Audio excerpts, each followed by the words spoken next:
Hey everybody, welcome to Ontario Nazarene's YouTube channel. My name is Lauren and I'm one of the pastors here at Ontario Nazarene. Thanks so much for checking us out today.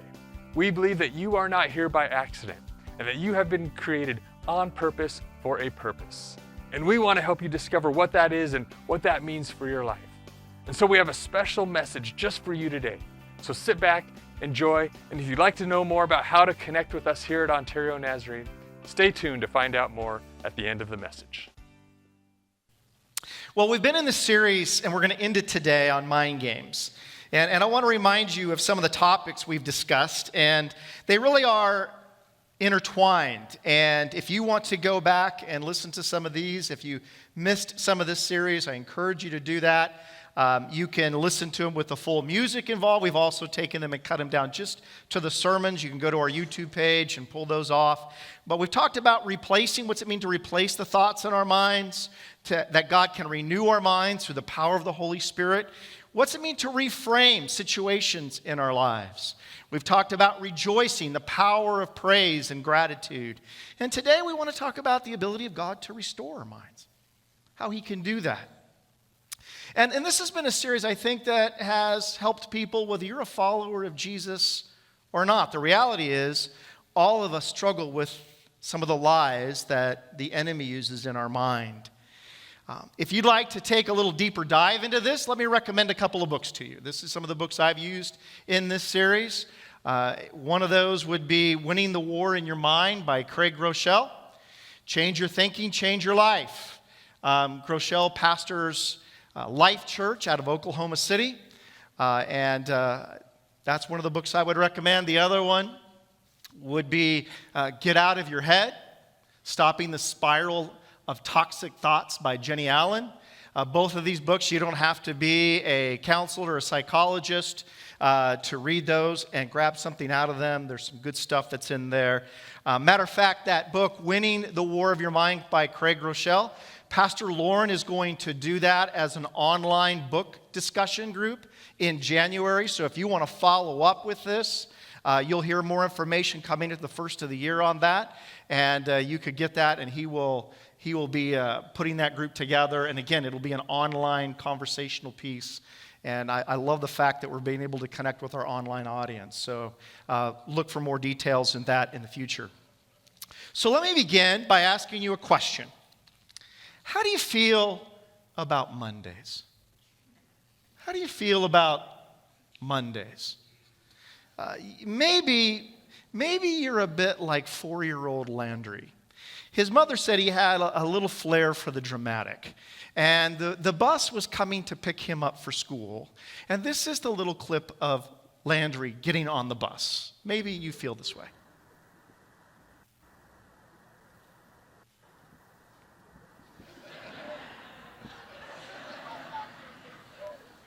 Anybody connect to little Landry this morning?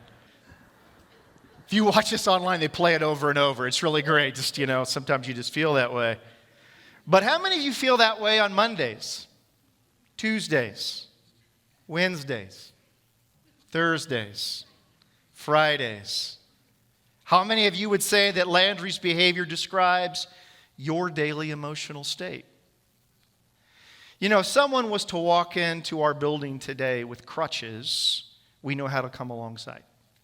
A year ago, I had surgery on my shoulder, so I was walking around with a sling and my arms out like this, and most everybody knew, don't go up and give Tim a hug. Don't go slap him on the back because he's got this on. Those are identifiers, but what do you do when somebody's struggling with depression? Because no one wears that when they walk in the building. You don't necessarily see it like a sling. And sometimes we don't talk much about this in the church. And yet it is a significant issue that people struggle with. And so today I want to give some attention to this. There are lots of reasons for depression. Hereditary, physiological, environmental. Nance and I served in Olympia, Washington for about 5 years. And I did not think the rain bothered me until I moved to Salt Lake and I would see this bright orange-yellow thing every day. And I go, wow, that's cool. What is that? Oh, it's the sun. That's what it is. Matter of fact, we had a lady in the church, you'll identify with this. that she would say, every day you see the sun, put a star on your calendar, because most days you will see it. Maybe it's only 5 or 10 minutes, but you'll see it, and it'll be a reminder that it really does come out. Environmental can do that. Circumstances. When you've lived in a community for a long time and you move to a new community and suddenly you don't have those relational connections and you're wondering, why do I just feel so overwhelmed by this? Who do I get to call right now? I mean, those friends, yeah, I could call them by phone or I might see them, but you notice those relationships starts to fade a bit. Circumstances can create that, or significant change. About 3 years ago, Michael Phelps made a documentary called The Weight of Gold. And he talked about the fact that he had lived most of his life pursuing this race. But what did he do when the race was over? What did he do when he was no longer the star in front of the camera? He says it's just the way that you feel, this weight that's upon you. I see this at times in people who enter into retirement. When I was in my senior year at seminary, working on my master's degree, 2 professors were retiring at the same time, and it was fascinating to watch them. One of them would go into meetings, come 10 minutes late, and leave 10 minutes early. I heard him say one time, this is my last year. I'm okay with this. I don't want to be making the decisions. I just want to work my way out and get ready to enjoy retirement. And another one could not let go. And struggled and struggled. Sometimes those circumstances, those significant changes. About 10% of Americans suffer with depression. And depression is not simply feeling bad for a day or so. So for those of you who don't go through this, because many of you don't, it's not just a matter that I don't feel bad for today. It's a depressing mood that can last a long time, sometimes weeks, sometimes months. And it can interfere with your normal everyday functioning. It's a serious disease that affects people of all ages and walks of life. It can devastate relationships, has potential to lead to suicidal thoughts. In a depressive state, we devalue ourselves. And there are lies that play over and over in our mind, and we begin to believe them. It can take us into a dark hole. And it doesn't go away just because you want it to. It doesn't. Here's the thing. Depression can exist whether you're a believer or not. There are those as Christians who think, how can I be going through this? Isn't God big enough to walk me through this? I have been one of those. So, you'll hear a little bit of my story in this message. Some of you know my story. But this morning, I want to remind us that we are all broken people in need of divine help. And I want to take us to a story in the Old Testament. And I pick the story not just because it's in the Bible, but I pick it because I love the fact that the Bible doesn't hide things from us. The Bible isn't just this rosy story about how everything works out. The Bible is about real life and about how God involves himself and engages with us even in those seasons of darkness. Now, I've said this throughout this series. If you have clinical depression, clinical anxiety, bipolar disorder, suicidal thoughts, the series of messages isn't about you fixing yourself. However, I want to say that the Bible, God's story, speaks into our pain, and it helps us and it gives us hope.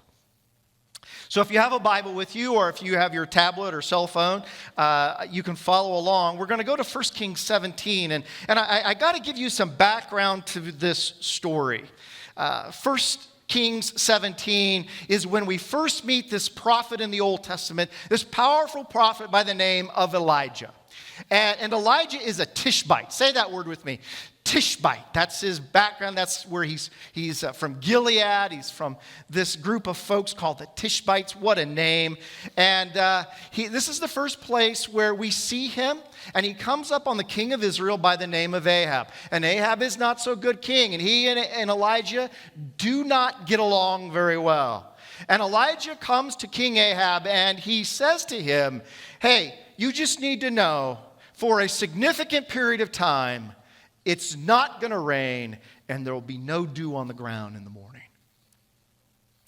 The reason for this was that the Israelites were placing their trust in the God of the Canaanites. If you read the story, you'll read about this male god by the name of Baal and this female god by the name of Asherah. Now, it was thought that these gods of the Canaanites controlled the weather. Notice that. It's not going to rain, right? These gods control the weather, and their place of worship was Mount Carmel. No, that's not an ice cream sundae. It was their place of worship. And so he says, Elijah says to Ahab, it's not going to rain. Not going to rain for 3 years or more. So as we read into the story, we find out that God tells, after Elijah has this conversation with Ahab, God sent Elijah to a ravine, the Karen ravine. And he says, okay, he's kind of like he's in a hideout because Ahab would love to catch him, find him, and kill him. And so Elijah's there, and God provides food for Elijah. He gives him water by a brook, and these ravens bring him food every day. Now, you've heard of Uber Eats. The business name for these ravens is bird droppings. I made that up. I really did. I like that. Anyway, that's their business name, bird droppings. And so every day they would bring food, they would drop food for Elijah. And he would eat that. And it went on for some time until the brook dried up. The ravens stopped bringing food. And God said, okay, I want you to go to this location. And as he goes there, there is a woman there. She's a widow. She's on her way. She's picking up sticks.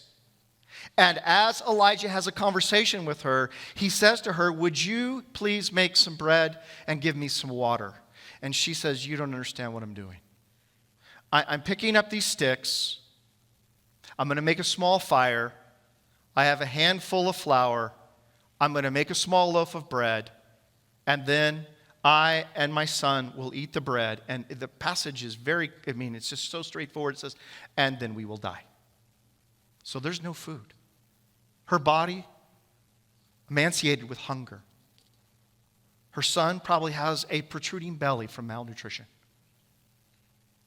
But then Elijah says to her, here, I want you to understand. No, you go make that bread. But here's the deal. You will never run out of flour, and you will not run out of olive oil until it rains again. God is going to be your provider. It was a multiplication of food. In addition, during his stay with this widow and her son, the son gets sick and dies.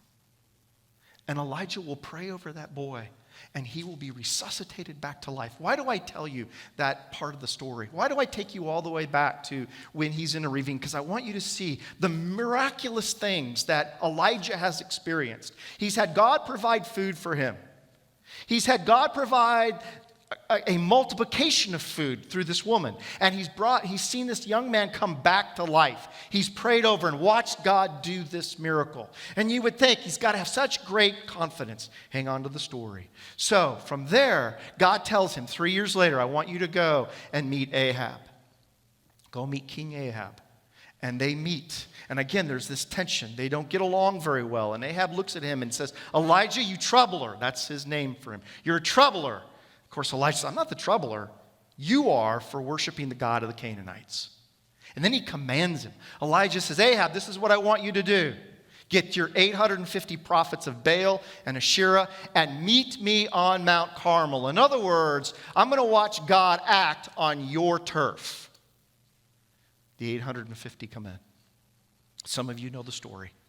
There are 2 bulls, one for the prophets of Baal and Asherah, one for Elijah and the God of the Israelites. And so the prophets of Baal, they cut up the sacrifice, they make an altar, they start praying early in the morning. It comes about noontime. Nothing has happened. And Elijah gets sarcastic. And if you read it in the J.B. Phillips translation, which I really like, it says that Elijah looks at the prophets of Baal and says, where is your God? Is he sitting on the toilet? Where is he?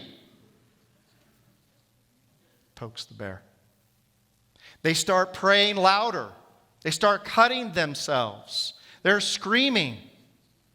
Nothing happens. And finally Elijah says, enough. And he takes the sacrifice and he cuts it up and he puts it on the altar. And he tells his disciples, he says to them, now take 4 jars of water. Pour the water on the sacrifice. Do it again.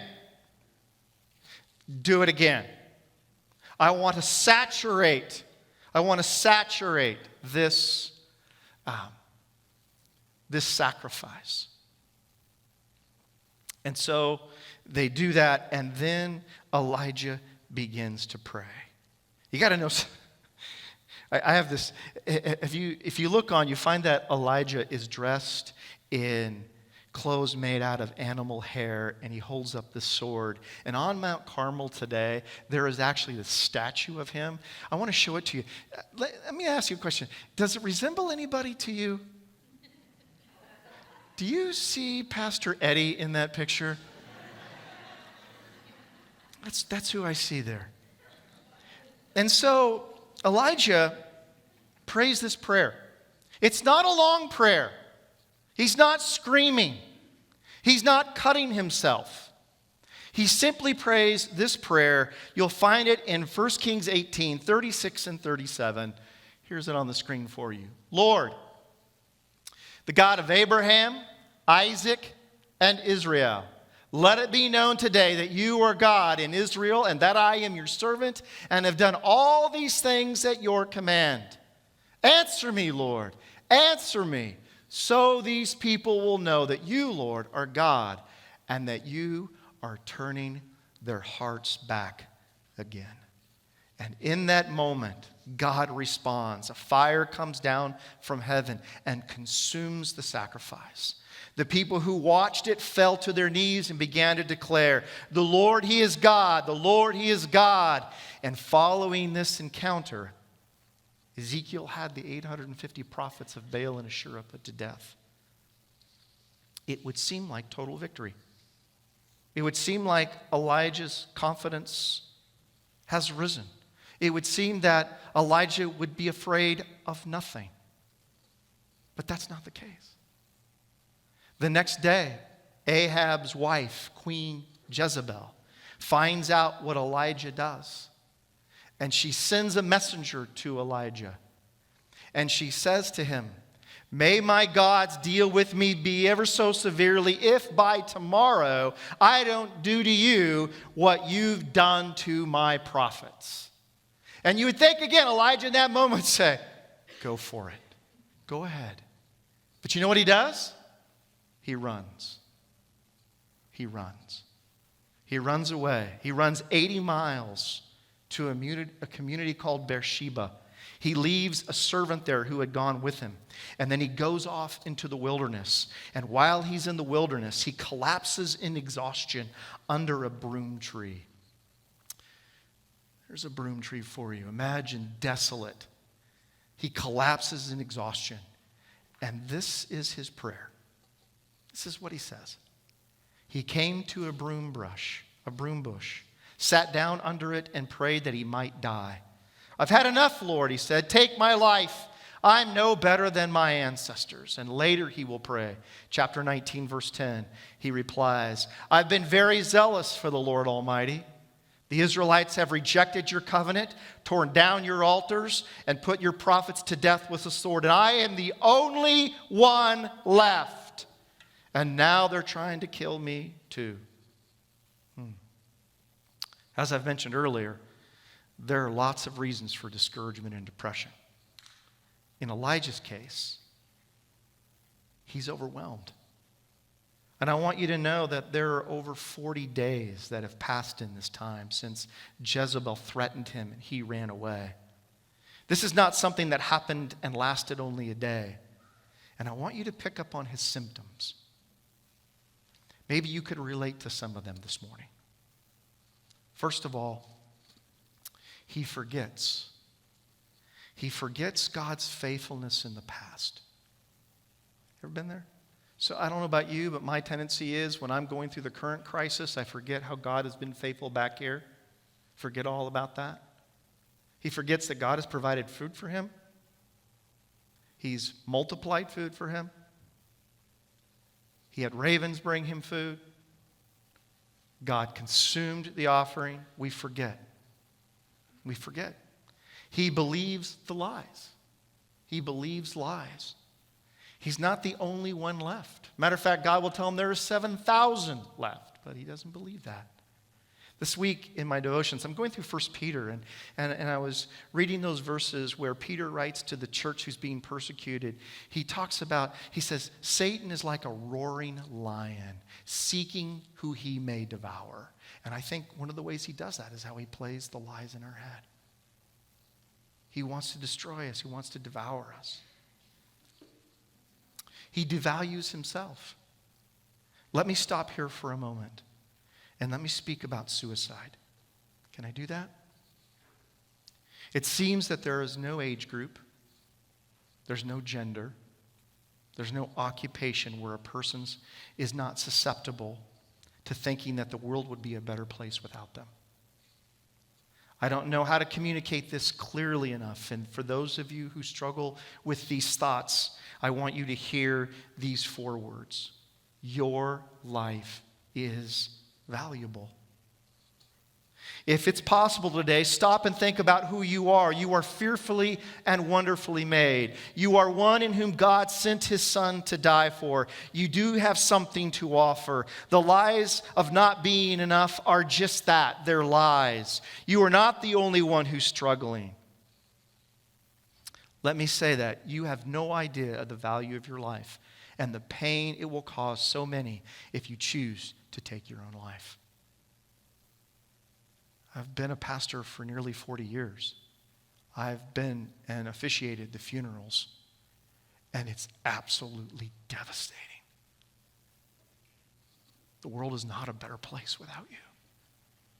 You bring something to the world that nobody else can bring. The thoughts that you don't have value are simply lies from the enemy, the devil himself. Please, if these are thoughts that you struggle with, come talk to somebody. Come talk to me. I would never want you to do something that would just be utterly devastating for everyone involved. Your life is too valuable. And the other thing that he does, notice this, he isolates himself. That's the other thing we tend to do. You will find that Elijah goes off into the wilderness alone. Now, there are times when all of us need some alone time. I get that. We need time to reflect. However, when our time alone is fostered by self-pity, then we are getting away for all the wrong reasons. The hardest part of moving into the hope that God has for you is the first step. I love Elijah's honesty with God. To be that vulnerable, we must humble ourselves. And I appreciate this statement from Jenny Allen. She writes in her book, humility helps us to let go of being awesome. See, part of the problem is we have to think there's this image we've got to fit into.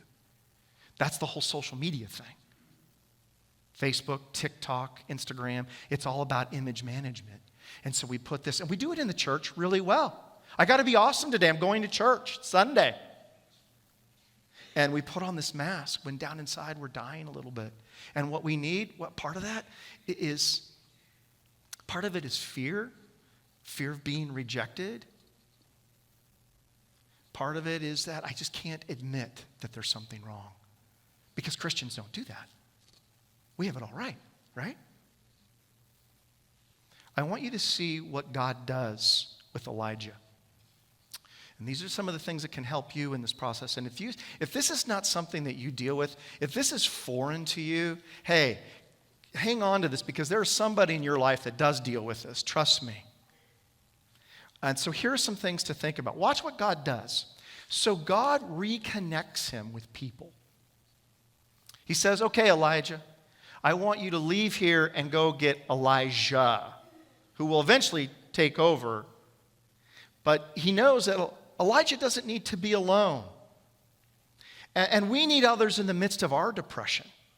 Please, if you're feeling that, talk to a friend, talk to a counselor, talk to a doctor. Do not go to Facebook to find your solutions. Notice this. God reminds him of his mission. If you were to look at chapter 19, verse 15, he sends him back out on his mission. Serving others can be a tool that God can use to help you see your value and get your mind off yourself. Because the enemy loves just turning us inside. But when I'm serving others, that's pretty hard. Go volunteer at a soup kitchen. Volunteer here at the church. Do something that helps you to engage in the life of others.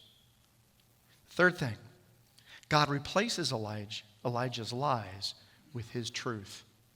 So Elijah's in on the side. I am the only one left. Ever feel like that? I'm the only one. And God says, Elijah, you're not the only one. I got 7,000 who have not bowed down to the gods of the Canaanites. Don't buy into that lie. Notice what else he does. God tells him to eat and to rest. I love that. And if you read the story, he has him do this several times. I don't know what happened, but somewhere somebody got this idea that we do not need to have a snack and a nap every day. Do we grow out of that for some reason? See, I think everybody needs some goldfish and a nap every day. In staff meeting, Pastor Connie and Pastor Eddie quoted one of the former pastors. They grew up on Dave Rhodes. Dave Rhodes used to say, sometimes sleep is the most holy thing you can do. There's some truth to that. And the other thing that weaves its way through the story of Elijah and his discouragement is that God never leaves him. Never. He provides nourishment through an angel. I love that. Evidently, angels know how to cook. Honey, you cook so well, my little angel. Yeah, man. There. Evidently, I'm sure what they make is gluten-free bread and purified water, but I want us to understand that in the midst of the darkness, God is right there. If you were to do a deeper dive into the story and the nation of Israel, what you're going to find is that the people looked for answers in all the wrong places. They believed that when it came to the problems of weather, they could find the answer in the gods of the Canaanites. And I think at times in our culture, we look for answers in many other things than God. Alcohol, porn, the arms of another person, self-harm, sexual identity, suicidal thoughts, even materialism. We'll try to find something that will fill this void inside of us. And when we're consumed with ourselves, what happens is we forget that we really need Jesus. He meets a need we can't meet. This entire series has been about inviting us into a relationship with Jesus. I've attempted to remind us that not only does God want to shape our hearts, He wants to transform our minds. As we daily walk with Jesus, He's sanctifying our minds. He's purifying it. He's deleting the lies. He's filling us with truth as we walk with Him. Your broken mind can be replaced with God's promises. It can be renewed by the Holy Spirit. It can be reframed to see things differently. It can have a different attitude toward rejoicing. And I believe it can be restored. And many times that takes time. And I'm reminded that the struggles that we face weren't created in a day. They don't tend to go away in a day.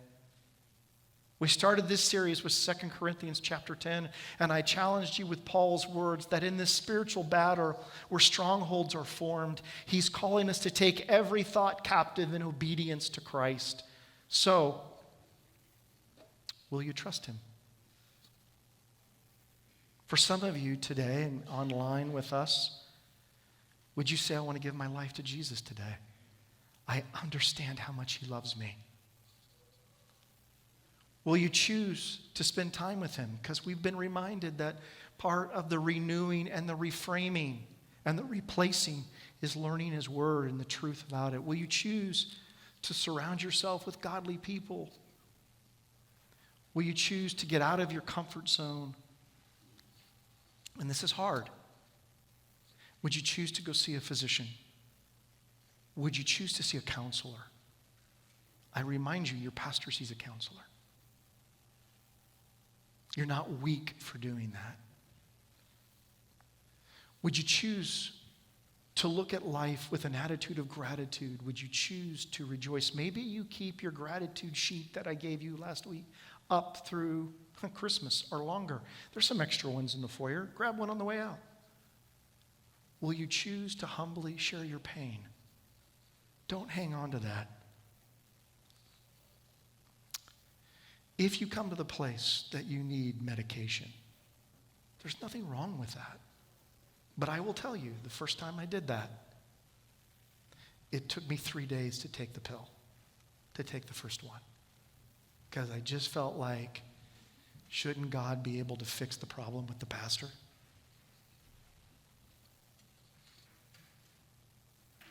I have a gift for you on your way out today.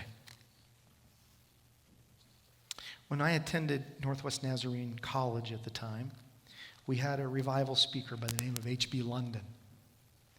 And he did this message during the week, called it the God Bag.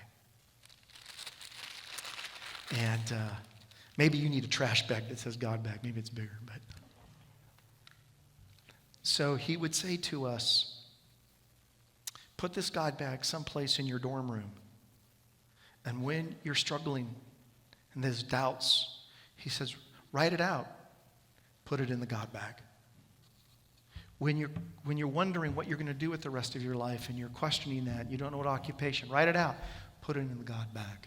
As college students, one of those questions was, if you're wondering who you might marry someday, write it out. Put it in the God Bag. To start putting everything in the God Bag. And then he said, but you didn't seal the God Bag. Kept it open because there's always going to be other things. Just in a couple of weeks, Nancy and I will celebrate 39 years. And I remember, you prayed for who you were going to marry, but you also started praying for those kids God would give you, and you put them in the God Bag. For some of you, it's your grandkids, and you put them in the God Bag. I don't know what you're dealing with today.